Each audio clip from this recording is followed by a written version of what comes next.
होता है हमें मूवी का मेन कैरेक्टर सियोंग दिखाया जाता है और उसकी बेटी का बर्थडे होता है। इसीलिए सियोंग की मदर उसे कुछ पैसे देती है ताकि वो अपनी बेटी को डिनर पर ले जा सके। लेकिन अब सियोंग को और पैसों की जरूरत होती है तो इसीलिए वो अपनी मदर का एटीएम कार्ड चुरा लेता है। इसके बाद वो अपनी मदर के सारे पैसे चुरा लेता है और पैसों को वो लगा देता है हॉर्स राइडिंग में और इस गेम में वो 4 मिलियन वॉन जीत जाता है। अब सियोंग ने एक कंपनी से बहुत सारे पैसे उधार ले रखे थे तो इसीलिए वही लोग उसके पीछे पड़ जाते हैं। इसके बाद वो सियोंग को पकड़ ही लेते हैं और वो उसे काफी मारते हैं। और जब सियोंग उनके पैसे लुटाने के लिए अपने पॉकेट्स चेक करता है तो वो देखता है कि उसके पास तो पैसे हैं ही नहीं, यानी वो वाले पैसे जिसने हॉर्स राइडिंग में जीते थे। और तब उसे याद आता है कि जब वो इन लोगों से बचकर भाग रहा था तो वो एक लड़की से टकरा गया था, तो जरूर उसी लड़की ने ही उसकी जेब काट ली। अब क्योंकि सियोंग के पास पैसे तो होते ही नहीं तो इसीलिए वो लोग उसे 1 महीने का और टाइम देते हैं जिसमें कि वो उनके पैसे लुटा दे। इसके बाद सियोंग कुछ पैसों का अरेंज करता है और अपनी बेटी को डिनर पर ले जाता है। इसके बाद सियोंग जल्दी से स्टेशन पर पहुंचता है लेकिन अनलकीली उसकी ट्रेन तो मिस हो गई थी। और जब सियोंग वहां पर बैठकर ट्रेन के आने का वेट कर रहा था कि तभी अचानक से उसके पास एक आदमी आता है और ये अननोन पर्सन था, यानी सियोंग उसके बारे में कुछ नहीं जानता था। फिर वो अननोन पर्सन सियोंग को कहता है कि मैं तुम्हारे साथ एक गेम खेलना चाहता हूँ। वो सियोंग को कहता है कि अगर तुम इस गेम में जीत गए तो मैं तुम्हें 1 लाख वॉन दूंगा। तब इतने सारे पैसों का सुनकर सियोंग के गेम खेलने के लिए एग्री हो जाता है। इसके बाद सियोंग काफी मार खाने के बाद ये गेम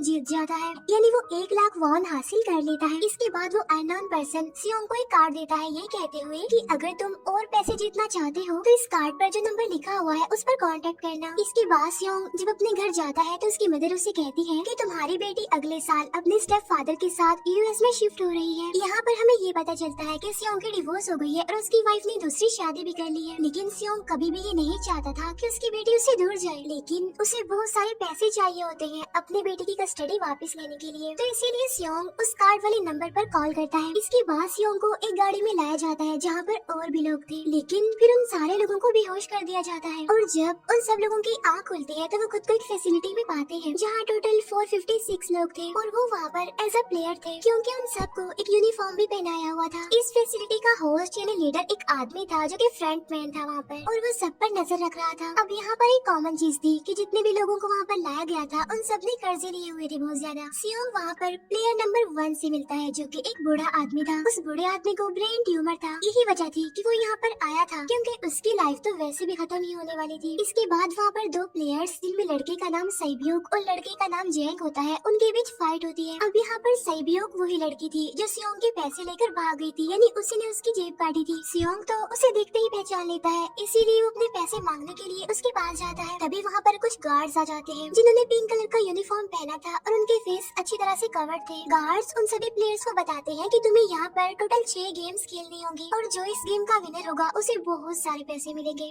इसके बाद उन सबसे एक कॉन्ट्रैक्ट पर साइन करवाया जाता है और इस कॉन्ट्रैक्ट के 3 मेन रूल्स थे। पहला रूल ये कि कोई भी प्लेयर अपनी मर्जी से गेम को छोड़कर नहीं जा सकता। दूसरा रूल ये होता है कि जो भी प्लेयर खेलने से मना करेगा तो उस प्लेयर को एलिमिनेट कर दिया जाएगा और उनके मुताबिक एलिमिनेट का मतलब क्या था ये तो हम आगे ही जानेंगे। गेम का तीसरा रूल ये था कि अगर मेजोरिटी इस गेम को खेलना नहीं चाहती तो वो इस गेम को छोड़कर जा सकते हैं। इसके बाद उन सबको गेम के लिए ले जाया जाता है। अब यहाँ पर सियोंग अपनी क्लासमेट सैंगवू से भी मिलता है जो कि उसे बचपन से जानता था। सियोंग उसे वहाँ पर देखकर काफी हैरान होता है क्योंकि वो तो किसी बिजनेस के लिए आउट ऑफ कंट्री चला गया था। अब पहले गेम के लिए वहाँ पर एक काफी बड़ी डॉल थी और इस गेम का रूल काफी सिंपल, जैसे ही वो गाना गाना बंद करेगी तो उन सबको रुक जाना है और मूव नहीं करना है और अगर कोई हिल गया तो उसे एलिमिनेट कर दिया जाएगा। अब स्टार्टिंग में तो ये सब कुछ उन्हें किसी प्रैंक की तरह लग रहा था, लेकिन जब एक लड़का हिल जाता है तो उसे शूट करके मार दिया जाता है और यही होता है एलिमिनेट का मतलब, यानी उन्हें मार दिया जाएगा। अब ये देखकर वो सारे लोग काफी घबरा जाते हैं और उन्हें पता चल चुका था कि वो खतरे में है, इसीलिए लोग डरते हुए पैनिक करते हुए इधर उधर भागने लगते हैं।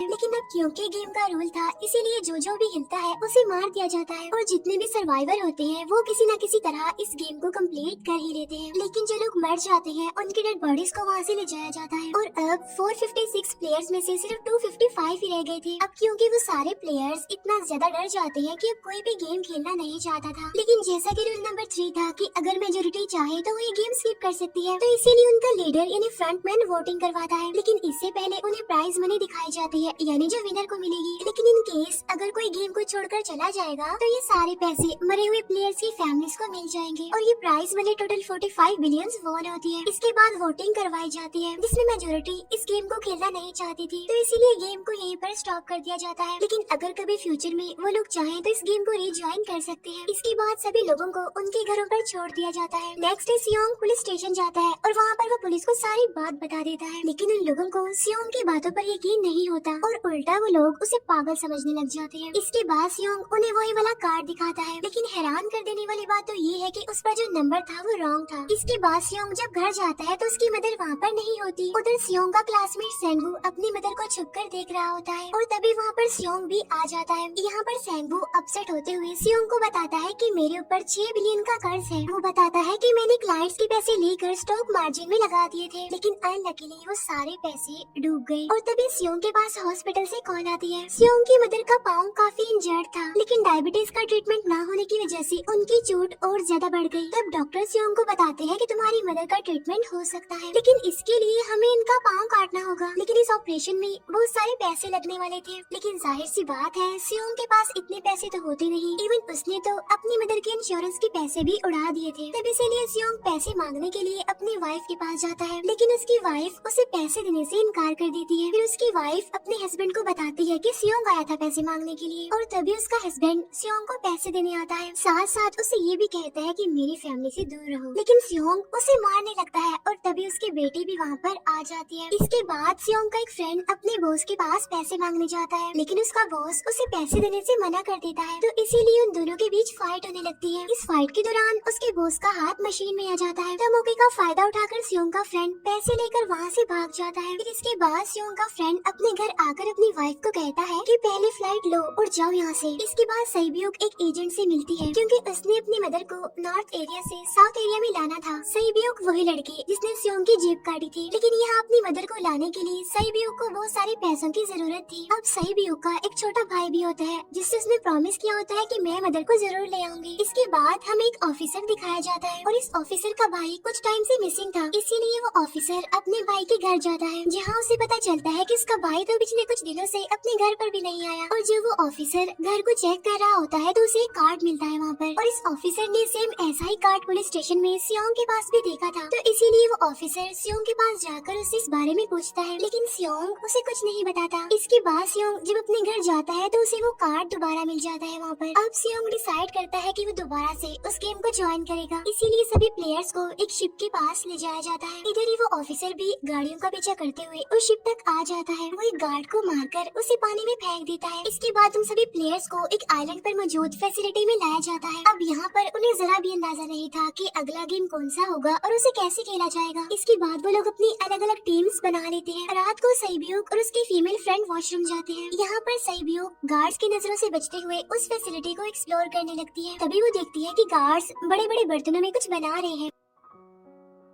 लेकिन अब क्योंकि गार्ड्स को शक हो जाता है तो ये गार्ड वॉशरूम्स को चेक करने के लिए आता है, लेकिन तब तक सईब्यूक वापस आ चुकी थी। इसके बाद सईब्यूक अपनी फीमेल फ्रेंड को सारी बात बता देती है जो उसने देखा था, लेकिन यहाँ पर सेंगू उन दोनों की बातें सुन लेता है और वो इस बारे में सईब्यूक से पूछता है, जिस पर सईब्यूक बताती है कि वो बड़े बड़े बर्तनों में कुछ पका रहे थे। इसके बाद उन सभी प्लेयर्स को प्ले ग्राउंड में लाया जाता है, जहाँ पर उनके सामने 4 शेप्स थी। 4 शेप्स में से उन्होंने किसी एक शेप को चूज करना था। अब यहाँ पर सेंगू को पता चल जाता है कि गेम क्या है और क्या करना है हमें। सेंगू सियोंग को बताता है कि सबने अलग अलग शेप्स को चुनना है। इसके बाद उन सभी को एक छोटा सा बर्तन दिया जाता है जिसमें की शेप्स बनी होती है। अब गेम उनकी ये होती है कि उन्होंने किसी तरह उस शेप को बाहर निकालना है बगैर डैमेज किए, लेकिन अगर शेप जरा से भी खराब हो गई तो उन्हें एलिमिनेट कर दिया जाएगा, यानी मार दिया जाएगा। अब यहाँ पर सेंगू तो इजिली उस शेप को निकाल लेता है, लेकिन सियोंग इतना ज्यादा घबरा जाता है कि उसकी हालत खराब होने लगती है, लेकिन फिर वो किसी न किसी तरह करके इस गेम को भी जीत लेता है। इसके बाद उन सबको वापस से रूम में लाया जाता है। अब यहाँ पर 187 प्लेयर्स वापस आए थे, जिनमें से अब सिर्फ 108 ही रह गए थे। इसके बाद उन सबको खाने के लिए ले जाया जाता है, लेकिन खाने की वजह से जैंग की एक लड़के से फाइट हो जाती है, जहाँ पर जैंग उस लड़के को इतना ज्यादा मारता है कि वो मौके पर ही मर जाता है। इधर ही हम देखते हैं कि उन प्लेयर्स में से एक डॉक्टर होता है जो गार्ड्स के साथ मिलकर मरे हुए लोगों के ऑर्गन्स निकाल कर उन्हें चाइनीज को बेचने का काम करता है। इसीलिए जब भी डेड बॉडीज को ले जाया जाता है तो वो डेड बॉडीज को गायब कर लेते हैं, क्योंकि ये सब कुछ एक प्लान के अकॉर्डिंग चल रहा था। क्योंकि ये सारा कुछ फ्रंटमैन से छुपकर हो रहा था। यही वजह थी कि कंट्रोल रूम में भी उन्होंने अपना ही एक आदमी बिठाया हुआ था जो कि उन लोगों की सारी वीडियो फुटेज डिलीट कर देता था, और गार्ड्स तो डॉक्टर को गेम के बारे में पहले ही बता देते थे ताकि वो सरवाइव कर सके। यहाँ पर एक गार्ड उसी प्लेयर डॉक्टर को बताता है कि आज हमने प्लेयर्स को जानबूझकर खाना कम दिया है ताकि वो आपस में लड़ने लगे, जिससे होगा ये कि सारे वीक प्लेयर्स गेम से आउट हो जाएंगे। साथ ही गार्ड डॉक्टर को अपनी अगली गेम के बारे में बता देता है। अब 30 मिनट के बाद वहाँ पर लाइट्स ऑफ होने वाली थी। अब यहाँ पर सैंगवू को पता था कि सियोंग की टीम जरूर कोई उल्टा काम करेगी, इसीलिए वो उस टीम को अपने पास बुलाकर उन्हें रिलैक्स रहने के लिए कहता है। उधर वो जो डॉक्टर प्लेयर होता है वो जैंग की टीम में शामिल हो जाता है। यहाँ पर डॉक्टर जैंग को बता देता है कि अगला गेम क्या होने वाला है। इसके बाद लाइट्स ऑफ हो जाती है और जैंग अपनी टीम के साथ मिलकर बाकी सभी को मारने लगता है। जैंग एक लड़की को मारकर सैबियों को मारने जाता है, लेकिन तभी सियोंग उसे बचा लेता है। इसके बाद गार्ड्स वहाँ पर आकर उन सभी को रोक लेते हैं और अब टोटल 80 लोग रह गए थे। इसके बाद उन सभी को तीसरे गेम के लिए ले जाया जाता है और यहाँ पर उन्हें 10-10 प्लेयर्स की एक टीम बनाने के लिए कहा जाता है और वो लोग ऐसा ही करते हैं, अपनी अपनी टीम बना लेते हैं। अब क्योंकि जैंग को अगली गेम के बारे में पहले ही पता होता है, इसीलिए वो सैबियो की फीमेल फ्रेंड को अपनी टीम में नहीं रखता और वो अपनी टीम में सिर्फ मर्दों को ही रखता है। इसके बाद सैंगवू भी अपनी एक टीम बना लेता है। अब क्योंकि उन्हें एक प्लेयर की जरूरत थी, तो इसीलिए सैबियो की फीमेल फ्रेंड उनकी टीम में शामिल हो जाती है और ये गेम असल में टग ऑफ वॉर का होता है, यानी उन्होंने अपने सामने वाली टीम को नीचे गिराना था। इसके बाद गेम स्टार्ट हो जाती है और जैंग की गेम बड़ी आसानी से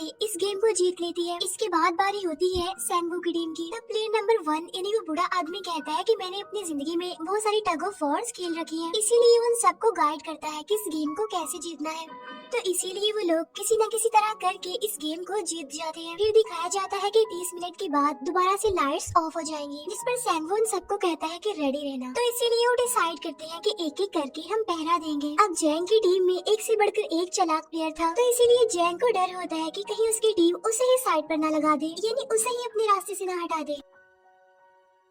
दूसरी तरफ डॉक्टर और गार्ड्स मिलकर डेड बॉडी की ऑर्गन्स निकाल रहे होते हैं और इन ऑर्गन्स को डिलीवर करने जाना था गार्ड नंबर 28 एंड 29। तब वो सभी एक डेड बॉडी के बारे में बातें करने लगती हैं, जिसकी सिर्फ एक किडनी थी और वो उसे ज़ॉम्बी कह रहे थे। अब यहाँ पर जो गार्ड नंबर 29 था, यानी जिसने वो ऑर्गन्स डिलीवर करने जाने थे, वो कोई और नहीं बल्कि वो ऑफिसर था जो गार्ड के बेस में वहाँ पर आया था। और ये सब बातें सुनकर उसे शक होता है कि शायद ये लोग मेरे भाई की बात कर रही है, क्योंकि उसकी भी एक ही किडनी थी। इसके बाद नंबर 28 और 29 यानी वो ऑफिसर ऑर्गन्स को डिलीवर करने के लिए चले जाते हैं। रास्ते में वो ऑफिसर नोटिस करता है कि टनल में तो बॉम्ब लगा हुआ है। तब नंबर 28 उसे बताता है कि जब हम यहाँ से बाहर निकलेंगे तो इस जगह को ब्लास्ट कर दिया जाएगा। अब यहाँ पर वो ऑफिसर नंबर 28 से और इन्फॉर्मेशन लेने की कोशिश करता है, इसीलिए नंबर 28 को उस पर डाउट होने लगता है, इसीलिए वो उस ऑफिसर को अपना फेस दिखाने के लिए कहता है। अब यहाँ पर वो ऑफिसर अपना फेस भी दिखा देता है, साथ साथ वो नंबर 28 पर गन पॉइंट भी कर देता है। साथ साथ वो ऑफिसर उससे एक किडनी वाले आदमी के बारे में पूछता है कि वो कौन है जिसे तुम ज़ॉम्बी कहती थी, जिस पर वो नंबर 28 उससे कहता है कि वो तो एक लड़की थी। अब यहाँ पर नंबर 28 उस ऑफिसर को कहता है कि तुम लीडर के रूम में जाकर सारी इन्फॉर्मेशन देख सकती हो, वहाँ पर सबका डाटा है। ये जानने के बाद वो ऑफिसर नंबर 28 को मार डालता है। उधर वो डॉक्टर गार्ड से अगली गेम के बारे में पूछता है, लेकिन इस बार गार्ड्स को भी अगली गेम के बारे में पता नहीं होता। तब इसीलिए डॉक्टर को गुस्सा आ जाता है और वो एक गार्ड को पकड़ लेता है और उनकी फाइट होने लगती है। इसी फाइट में डॉक्टर उस गार्ड को मार कर वहाँ से भाग जाता है। इसके बाद एक गार्ड भी उसका पीछा करता है और वो दोनों प्लेग्राउंड में आ जाते हैं। यहाँ पर गार्ड डॉक्टर को अपनी बातों में फंसाकर उसे मारने वाला होता है, लेकिन तभी लीडर यानी फ्रंटमैन आकर उसे मार डालता है और बाद में वो उस डॉक्टर को भी मार डालते हैं। साथ साथ इन्हीं वहीं पर नंबर 28 की डेड बॉडी भी मिल जाती है, जिससे इन्हें ये पता चल जाता है कि फैसिलिटी में कोई घुस गया है। उधर वो ऑफिसर लीडर यानी फ्रंटमैन के रूम तक पहुँच जाता है। तब वो चेक करते करते एक ऐसे रूम में जाता है जहाँ पर सबके रिकॉर्ड्स थे, और जब वो ऑफिसर रिकॉर्ड चेक कर रहा होता है तो उसे सभी विनर्स की एक लिस्ट मिलती है, जिसमें उसके भाई का भी नाम था, यानी वो भी कभी विनर था। उधर सभी प्लेयर्स को 4th गेम के लिए ले जाया जाता है, जहाँ पर उन सबको अपना अपना पार्टनर चुनने के लिए कहा जाता है, और वो प्लेयर्स करते भी ऐसा ही है, अपना अपना पार्टनर चुन लेते हैं। सैबियो की फीमेल फ्रेंड भी अपना पार्टनर ढूंढने की कोशिश करती है, लेकिन कोई भी उसका पार्टनर बनने को तैयार ही नहीं था। इसके बाद सभी प्लेयर्स को 10-10 मार्बल्स दिए जाते हैं। असल में ये गेम ऐसी होती है कि एक प्लेयर को अपने पार्टनर से सारे मार्बल्स लेने होते हैं बगैर कोई जोर जबरदस्ती किए, और जो दूसरा पर्सन होगा यानी जिसके पास मार्बल्स नहीं होंगे उसे मार दिया जाएगा। फिर सेंगवू और सियोंग का फ्रेंड ऑड और इवन का गेम खेलते हैं, जिसमें कि उन्होंने गेस करना था कि सामने वाले के हाथ में कितने मार्बल्स हैं। अब यहाँ पर सियोंग का फ्रेंड सेंगवू के सारे मार्बल्स जीत जाता है, जिसकी वजह से लास्ट में सेंगवू के पास सिर्फ एक ही मार्बल बचता है। अब क्योंकि सेंगवू को पता चल चुका था कि अब वो बच नहीं पाएगा, इसीलिए वो सियोंग के फ्रेंड को अपनी बातों में फंसाकर उसे ये यकीन दिलाता है कि अगर हम में से कोई भी हार गया तो हारे हुए लोगों का मैच दोबारा करवाया जाएगा। अब यहाँ पर सेंगवू धोखे से सियोंग के फ्रेंड के सारे मार्बल्स चेंज कर देता है। इसके बाद सेंगवू मार्बल्स लेकर गार्ड को दे देता है और वहाँ से बाहर चला जाता है। और जब सियोंग का फ्रेंड मार्बल्स चेक करता है तो वहाँ पर पत्थर होते हैं। उधर प्लेयर नंबर 1 यानी उस बूढ़े आदमी की हालत खराब हो रही थी, इसीलिए वो तो इधर उधर घूम रहा था, लेकिन सियोंग किसी तरह उसे खेलने के लिए एग्री कर लेता है। अब यहाँ पर वो दोनों यानी वो बूढ़ा आदमी और सियोंग भी इवन ऑड खेलते हैं। अब इनमें से वो बूढ़ा आदमी सियोंग के सारे मार्बल्स जीत जाता है, लेकिन लास्ट राउंड में वो बूढ़ा आदमी भूल जाता है कि उसने क्या चूज किया था। तो यहाँ पर सियोंग उसी बातों में फंसा कर उसके सारे मार्बल्स ले लेता है, लेकिन यकीन मानिए कि वो बूढ़ा आदमी काफी चालाक था। उसने एक मार्बल अपने पास ही रखा हुआ था और वो दोबारा से इधर उधर घूमने लगता है। अब यहाँ पर सियोंग उसे रिक्वेस्ट करता है कि प्लीज मेरे साथ एक और गेम खेलो ना। तब यहाँ पर वो बूढ़ा आदमी कहता है कि मुझे पता है कि तुमने सारे मार्बल्स धोखे से लिए हैं मुझसे। वो कहता है कि मुझे सब पता था, बस मैं पागल बनने की एक्टिंग कर रहा था। तभी सुनकर सियोंग को उस पर तरस आ जाता है और वो उसे ही सारे मार्बल्स दे देता है। उसके बाद सैब्यूक और उसकी फीमेल फ्रेंड भी गेम खेल रहे होते हैं। उनकी गेम ये होती है कि जो मार्बल्स को दीवार के ज्यादा करीब फेंकेगा वही जीतेगा। पहले सैब्यूक अपने मार्बल्स फेंकती है, लेकिन जब सैब्यूक की फ्रेंड की बारी आती है तो वो अपने सारे मार्बल्स फेंक देती है। लेकिन जब सैब्यूक ये देख लेती है तो वो अपने फ्रेंड को दोबारा फेंकने के लिए कहती है, जिस पर उसकी फ्रेंड कहती है कि नहीं सैब्यूक, मैं बिल्कुल अकेली हूँ, मेरे पीछे तो कोई भी नहीं है, लेकिन अगर तुम्हें कुछ हो गया तो ये अच्छी बात नहीं है, तुम्हारे पीछे तुम्हारा छोटा भाई है, तुम्हारा वेट कर रहा है। और इसी वजह से सैब्यूक की फ्रेंड को मार दिया जाता है। इसके बाद उन सबकी डेड बॉडीज को वहाँ से ले जाया जाता है। इसके बाद वो सब वापस से रूम में आ जाते हैं। यहाँ पर जैंग देखता है कि सैब्यूक की वो वाली फ्रेंड तो अभी तक जिंदा है, जो कि बड़ी आराम से बैठी हुई थी। अब यहाँ पर हमें पता चलता है कि सैब्यूक की ये वाली फ्रेंड जैंग की भी फ्रेंड थी, लेकिन अब क्योंकि उन दोनों के बीच किसी बात को लेकर क्लैश चल रहा था तो इसीलिए जैंग की वो फ्रेंड उसे बुली करने लगती है। इसके बाद फ्रंटमैन को एक डेड बॉडी के पास उस ऑफिसर का आईडी कार्ड मिल जाता है। तभी फ्रंटमैन को पता चलता है कि उसके सारे वीआईपीज आ चुके हैं, तो इसीलिए फ्रंटमैन उन्हें लेने के लिए चला जाता है। फिर सारे वीआईपीज को